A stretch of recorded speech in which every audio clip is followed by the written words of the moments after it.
So we just think Tesla is grossly overvalued. In 2Q, their sales were down significantly from about 310,000 cars to about 260,000 cars. And in 1Q, before their plant shutdown, their sales were flat. So their sales have stopped growing. Tesla has a market cap that's more than the next 16 largest automakers in the world combined. They have no moat. They have no technological superiority. They're last in autonomous driving. Quite frankly, the other cars out there are equal to better than them in interior, range. So I think Tesla's looking at real problems. We've heard this before. I mean, you've been saying this over and over again. In this video, director of everybody's favorite legitimate research firm, the class clown himself, the intellectual punching bag, the laughing stock of Wall Street, Mr. Humiliation Fetish, everybody's favorite 5-star analyst, Gordon Johnson gets called out live on air. You know the wheels are really falling off when you start getting called out by the mainstream finance media. So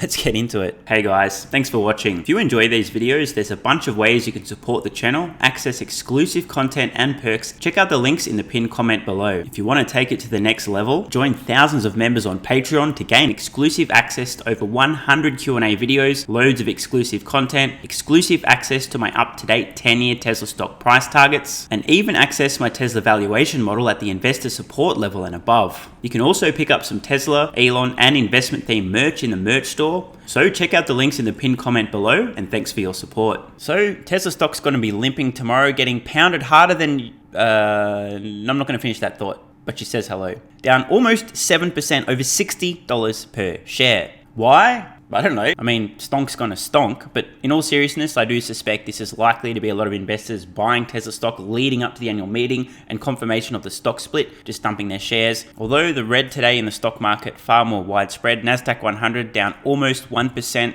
Apple stock down a little bit, Amazon stock down over 1%, Alphabet stock down 0.2%, Rivian stock down 1.5%, Lucid stock down nearly 3%. Further evidence that the bell curve really is real. Nikola stock up 1.25% today, really bucking the trend. You might even say it's defying gravity. And ARK's Innovation ETF down 0.2%. Of course, the real reason you're all watching today's video is to hear the latest from everybody's favorite method actor. Wait, did I say that out loud? Nah, you imagine that. The sharp-dressed, well-built, intellectually challenged man himself. I'm just kidding, he's a super smart guy. For some strange reason, such a smart guy says super dumb things about Tesla, but hey, I do have to make a comment here. You got to give the guy some credit. Gordon the Class Clown Johnson has been very consistent and wrong for the last decade covering Tesla stock. He's kind of like the anti-me. We've both been super consistent on Tesla for years. It's just he's been super consistently wrong and I've been super consistently not wrong. But credit where it's due. I mean, the consistency now for the last decade, give or take, quite an impressive feat.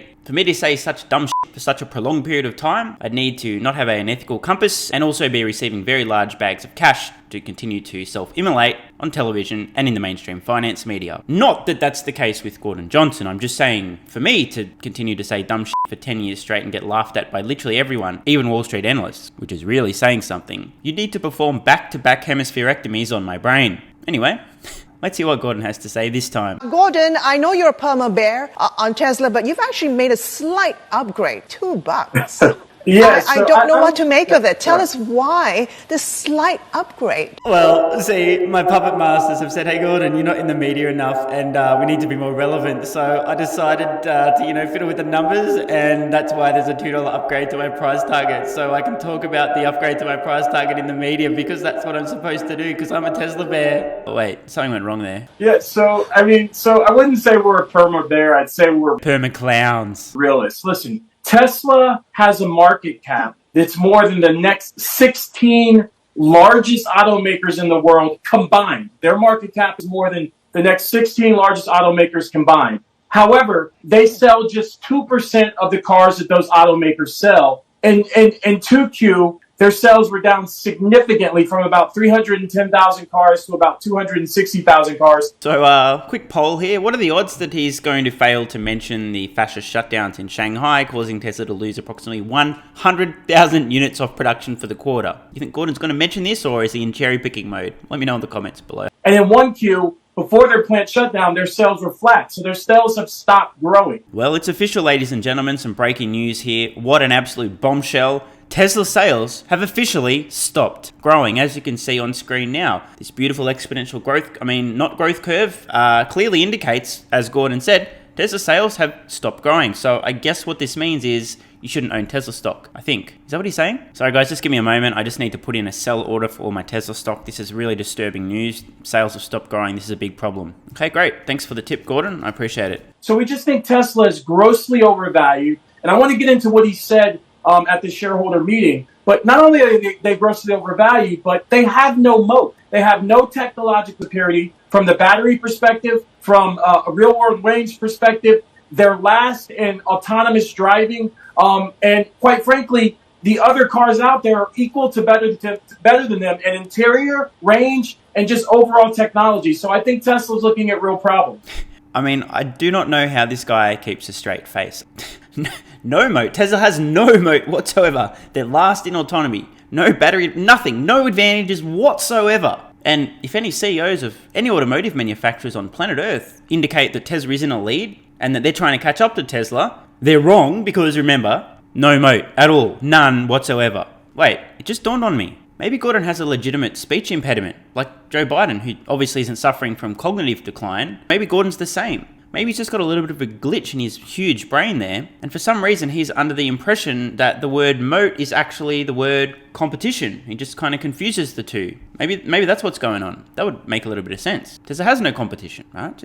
See what I'm saying? We've heard this before. I mean, you've been saying this over and over again. How to destroy, in fact, how to murder somebody live on air without ending up in prison. Allow me to translate. Gordon, bro, you've been saying the exact same shit for the last 10 years. And for the last 10 years, regarding Tesla, you have been dead fucking wrong. I look forward to Gordon's response. But, I'm hearing you. I understand where you're coming from. But it sounds like you're just looking at Tesla from just an ordinary car maker. But, when people buy into Tesla, they're buying it more than just a car maker, isn't it? I mean, they're buying it because, they've got their own software architecture. They control their own programming. They're actually the internet of cars. So why aren't you looking at that aspect of the business model? Yeah, that's a great point. So everybody who says that, in our view, are dead wrong.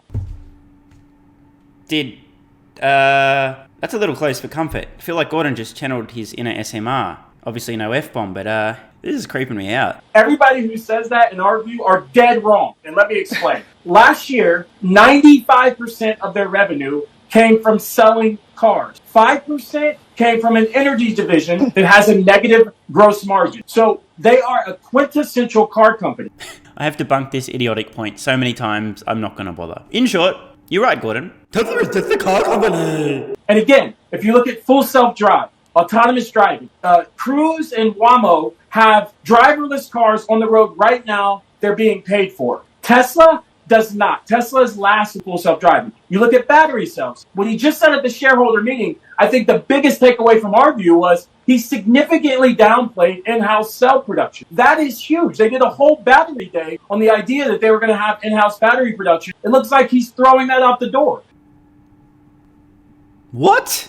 Look at the Cybertruck. He just said at the shareholder meeting. We said the day he announced the Cybertruck that it wasn't going to be a $40,000 car with the range he said it is. Now he's agreeing with us. So this isn't a all-in-one company. This is a car company. 95% of revenues from selling cars, 5% from a negative gross margin energy division. So everybody who says that is just, in our view, wrong. Okay, Gordon, I just want to clap back on a couple of the things. Wait, what? What the is going on today? Somebody in the mainstream finance media about to clap back at Gordon's bullshit points? Is this real life? I might not need to say anything else in the rest of this video. Over to you, sir. Gordon, I just want to clap back on a couple of the things. One, if we're talking about their previous performance, we're paying for future performance. So if you look at it from that perspective and you look at all of the divisions that they are currently in, there is some significant upside there. Well, so far, great response. Gordon, oh, Tesla's valuation, blah, blah, blah. Yeah, we're forward-looking, bro, not backward-looking. So that's actually a great point. I'm starting to feel a little bit concerned about my job security here. What am I going to do with my life if Gordon Johnson gets called out as he spouts his drivel in the mainstream finance media in real time and his points get debunked one by one? I mean, there's no need for me anymore. What am I going to do, guys? Particularly because of their, I would say, exposure to a lot of subsidies and credits that are going to be flying out the door from governments around the world to hit their 2035 targets. So isn't it more about if you're buying Tesla, and a lot of the people that probably are buying Tesla, they're looking at it over the next 10, 15 years and not necessarily thinking about how 2023 is going to be? Well, I don't know what the is going on today. First, Gordon Johnson channels his inner me and calls people dead and wrong. Then, someone in the mainstream finance media who appears to have an Australian accent, points out the fact that many Tesla stock investors are looking forward not 2 quarters, but 10 to 15 years. A, accurate, and B, has anyone ever heard anyone in the mainstream finance media ever discussing a stock, talking about a time perspective, not their own, but of some investors in said company that extends out beyond a decade? He literally said 10 to 15 years. What the f*** is going on? Are people finally starting to get it? Yeah, that's a good point. But when you look at Elon Musk, who has a problem, in our view, with truth. Well, Gordon is actually right. Elon Musk certainly does have an issue with the truth. What's the issue with the truth? Well, he tells it.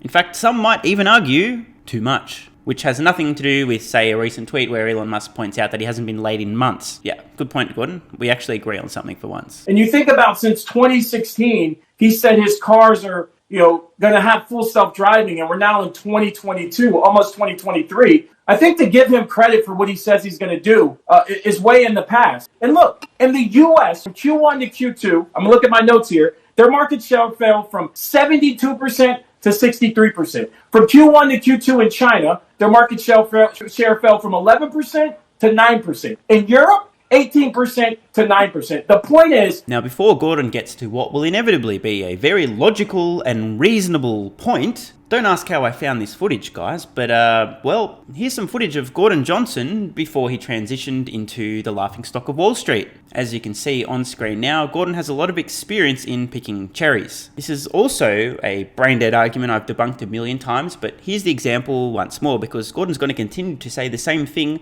week after week, quarter after quarter, anytime they'll let him back in the mainstream finance media. If there's only one company on the planet producing electric vehicles, by default, they have a 100% market share. As soon as a single other company produces a single other electric vehicle, by default, because math, Tesla loses market share. Yet, while Tesla is losing market share, in theory, they could still be increasing their production and sales. Of course, according to Gordon's earlier comments, Tesla sales are no longer growing either, but if we look at reality, they are. This is a gigantic nothing burger. However, if you have a very small brain, for some reason, a few letters came to mind, TSLAQ, this kind of ridiculous cherry picking of data, painting a false narrative, distorting the facts, may actually be enough to fool you, because you need multiple neurons working together to actually be able to compute the fact that this makes zero sense. The competition, everybody says, you're saying the competition is coming. It's here, and it's taking significant share. Their June sales in China of 18,000 cars were a huge disappointment. And he just said at the shareholder meeting, they're still targeting 1.5 thousand cars delivered. He'd have to deliver 580,000 cars in Q4, right? That's more than their entire capacity. So, we think he may be, quote unquote, selling wolf tickets again.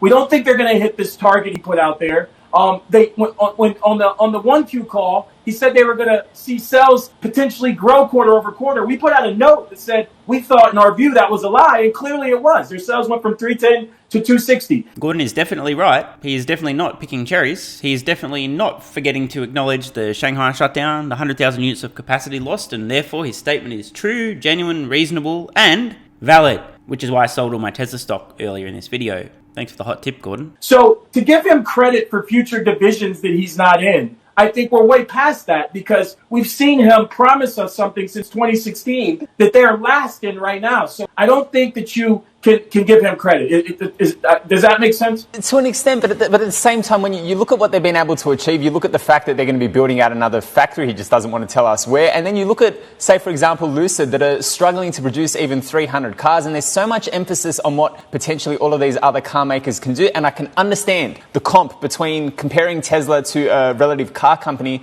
but they're not just that, because that's not just what's reflected in the price. So that's where I'm thinking the disconnect is, that in the price that is now, even if it is elevated, people are pricing in the other parts of it. But that would suggest it's overvalued, right? If the stock price is pricing in all this optimism, yet the company continues to get 95% of their revenues from selling cars, I would argue that suggests the stock price is overvalued, not undervalued. Let's take a moment here, folks. The guy's got a $68 price target on Tesla stock. Is he really in a position to be talking about the value of Tesla, what it's actually worth? Like, serious question. I mean, it's not like he's been wrong for the last 10 years. Oh wait, no, he has been wrong for the last 10 years on Tesla stock and its valuation. So, $68 price target today.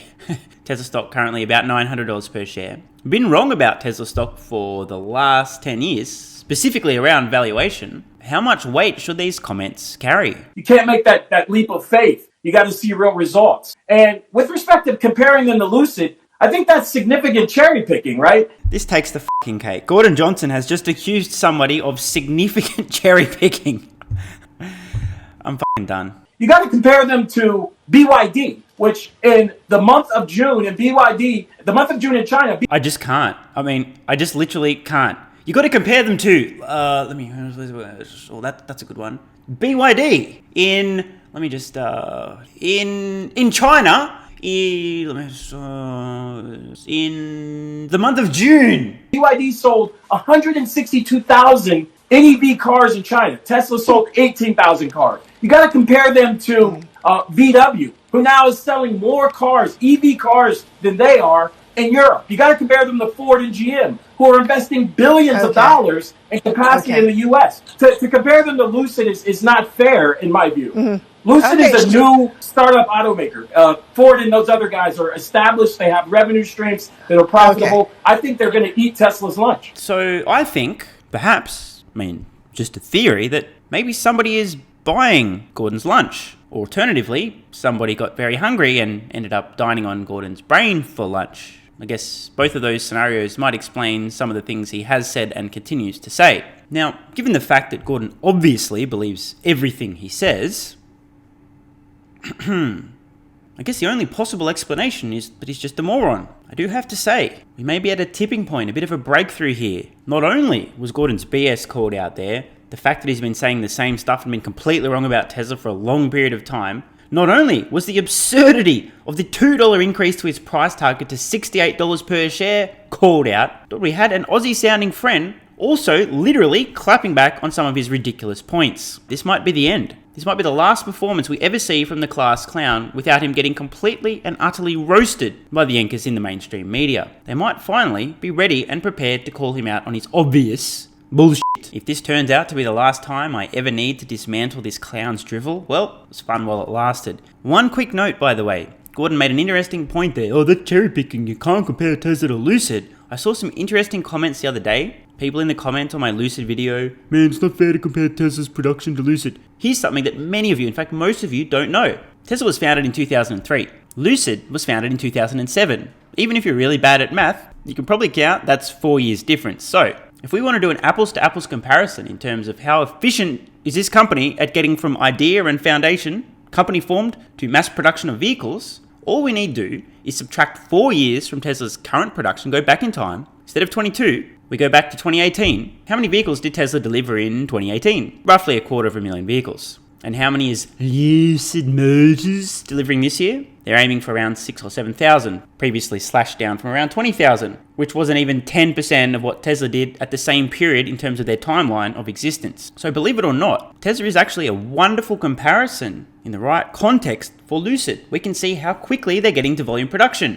I'm not kidding, guys. Lucid was founded in 2007, before some of you were born. Tesla was founded 4 years prior to that. So if we do an apples to apples comparison rather than cherry picking, all other things being equal, never mind the fact that you'd hope that a company like Lucid will be able to learn from Tesla's struggles with ramping up production. Oh shit, that was harder than we thought. We better make sure that we don't fuck up like Tesla fucked up. All other things being equal, surely Lucid should be producing around 250,000 vehicles this year rather than their current goal of 6,000 to 7,000, down from 14,000, which was down from 20,000. Just wanted to throw that out there. So hope you guys and girls have enjoyed the video. By the way, shout out to everybody who made it out to Tesla's annual shareholder meeting last night, and in particular the after party. Wasn't able to make it, but I know you had a lot of fun. Don't ask how I know that, but I do. And lastly, don't forget to join Patreon with the card in the corner or the link in the pinned comment. Not only will you gain access to well over 100 exclusive Q&A videos, dozens of other exclusive videos, loads of content and perks, but you'll also gain instant up-to-date access to my Tesla stock price targets out over the next decade. And for the record, even my bear case price target for Tesla stock for 2022 is about 15 times higher than Gordon's $68 price target. Of course, maybe he's right and I'm the moron.